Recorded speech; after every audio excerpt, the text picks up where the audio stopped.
As I don't have you in front of me and I can't speak to you, we're going to make some assumptions in the sales world in order to enable me to have this discussion.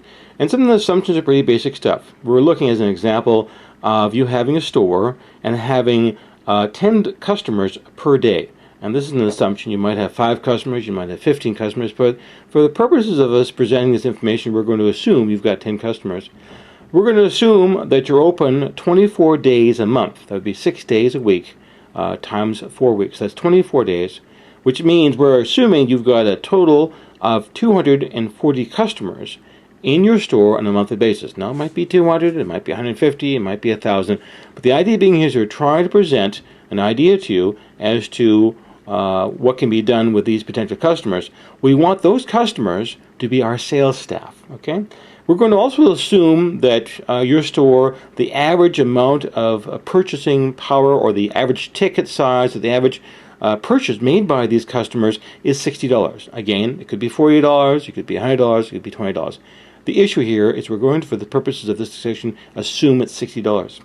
So now if you're in a situation where you have these 240 customers on a monthly basis spending $60, what percentage of those people really love your product or services? What percentage of those people say, you know, I really love the store? You know, not everybody loves every store. They go there with their product or service, but most people are going to purchase a product from your store, like your product, we assume, but do they really like it that much that they want to become an ambassador for you? They want to become a salesperson for you? Do they want to become a person helping you find new customers? Well, okay, so put money where the mouth is. How many people would actually purchase for a friend a gift card, a reward card, or a credit card? I guess gift card is the best way of describing it, for a friend. Okay, would that be 50%, 40%, 20%? Again, we're making an assumption here. We're going to assume 10%. Okay, that's 10%. That means of the 240 people, only 24 people per month would actually decide to love your store enough to actually purchase a gift card for a friend, a birthday present, Christmas present, some sort of event. And the value on that card is going to be the average amount of money that's spent in your store, which let's say is $60. That means over that period of 30 days, you now have a new net cash flow of $1,440.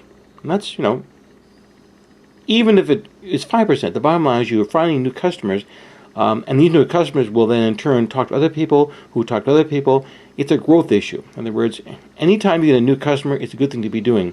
On this occasion, we're looking at basically $1,500 you'll be receiving on a monthly basis if you successfully sell 24 gift cards per month.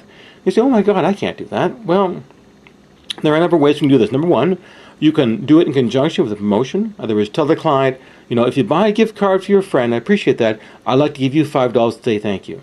You may do it in conjunction with a sale. You may tell them, listen, if you're going to buy that product or service, I'll give you 50% off if you buy a gift card for $50. In other words, there's a number of other ways of packaging it together. The idea being here is that you may not make as much money on the customer you have in front of you, but if you get them to purchase a gift card and it's given to somebody else, you get a new customer. And the real issue here is getting a new customer, okay?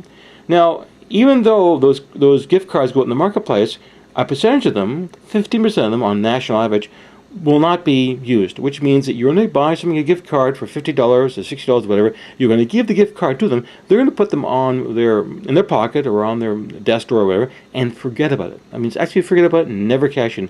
That's 15%, which means based on our calculations of $60 times that many cards, we have basically quote unquote free money of $216 because people are just not going to cash them in. Of that potential 24 customers, okay, 30% of those people are going to come back a second time, okay, and become new customers. This again is based on national averages down the states, so it's, we're assuming it's going to apply here to Canada also. You're looking at 30% of the people say, okay, I got the gift card, I came back, I brought the service or product, and you know I'm going to come back a second time without a gift card because I really like the services I'm learning about, and that's 7 new customers. If you can get 7 new customers a month on a regular basis, and that's a growth issue, and you get 7 months times 12 months in the year, that means you're looking at almost 100 new people per year of new customers. And again, if they spend an average of $60 when they come back, that means you generate a new income of $432 per month, okay? So again, we're looking at finding new customers and ways of doing it. We're going to help you with this program in terms of setting up things for you, scanning and organize the cards. We're going to give you 200 free cards. We're going to give you local advertising, community newspaper. We're going to give you 1,000 full-color business cards. We're going to put posters in your location. We're going to give you 10 cards. In other words, we're going to be your marketing people. It's not going to be a question of leaving you to your own devices and letting you do it yourself. We're going to help you with, as I say, advertising, local paper, business cards, and posters. As we spoke of before, if you have 24 customers per month, which is 10%, and 15% of those customers will never actually cash in their gift certificate that's been given by a friend, that leaves us with 20 customers per month who will actually be new customers who will come back to your store, and based on national statistics, based on probably American information, we're looking at 60% of these people will spend more than the card's worth. This means if it's a $60 card, they'll spend $65 or $85. They'll spend more than they normally would. And this means 12 people, okay, out of those potential 20 people will be considered to be quote-unquote big spenders. And they will spend on average, again, this is based on statistics in the States, 30% more. This means, as a general rule, 12 people of the 20 will spend more than the $60, and generally speaking, by 30%. This means you're looking at $220 extra they're going to be spending that you anticipated. If you add up the original 24 people at $60, the people who do not actually cash the money in, your new income from new customers coming back the second time, and the actual customers who overspend, you're looking at about $2,500, or I'm sorry, $2,300 to be exact. Actually, $2,308.32 to be exact, of new income on a monthly basis. Now, if this is only half true, let's say you're horrible at sales, and nobody loves your store, and you're absolutely a horrible place, and you only do 5% sales plus 10%, even at that, I mean, if you can get $1,000 extra a month, what it is, it's growth, which means it's really gold you're looking at is finding new customers, and it's new customers we're looking for. Let's assume that you're totally unable to provide these services. You've got no sales ability, you can't sell a gift card for love or money. If you're simply looking at your customers, and you're looking at 30% of your customers and saying, okay, these 30% of my customers, I'm going to assume that they're nice people who like me, love my store. I'm going to actually give them cards for free. So here's a $5 gift card. Thank you for coming to my store. So you're looking at, as an example, 30% of the original 240 customers is 72 customers. Okay, 15% of these people, no matter, even though you give them $5 for free, they're not going to cash it in. So that means you've lost 15% of these people. You actually have $61. You actually have 61 people who may come back and utilize cashing that $5 coupon.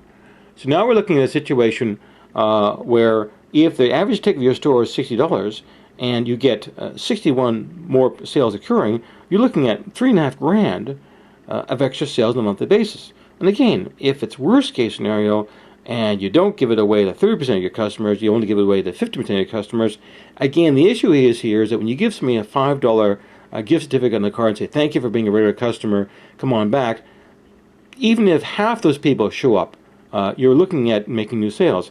Now, this is not as beneficial as actually selling the coupons, selling the reward cards, because you want to find new customers. These are you're rewarding your same customers by giving them a $5 card. It means you're asking your regular customers to spend more money than they normally would. It's better to have sold them a gift certificate to give to a new person to find new sales. But worst case scenario, there's another way of increasing your sales. So you're looking at the cost. You're saying, well, what does this cost? What expense do I have to incur? Well, number one, the website itself, giftcardsmakemoney.com. That's giftcardsmakemoney.com will have the current cost for the system and the current expenses. You can look there. Give us a call. We're glad to help you out. As I say, we're looking to find ways to help you making more sales. And so please give us a ring and contact us at the website, and we're glad to discuss it with you. Thank you very much.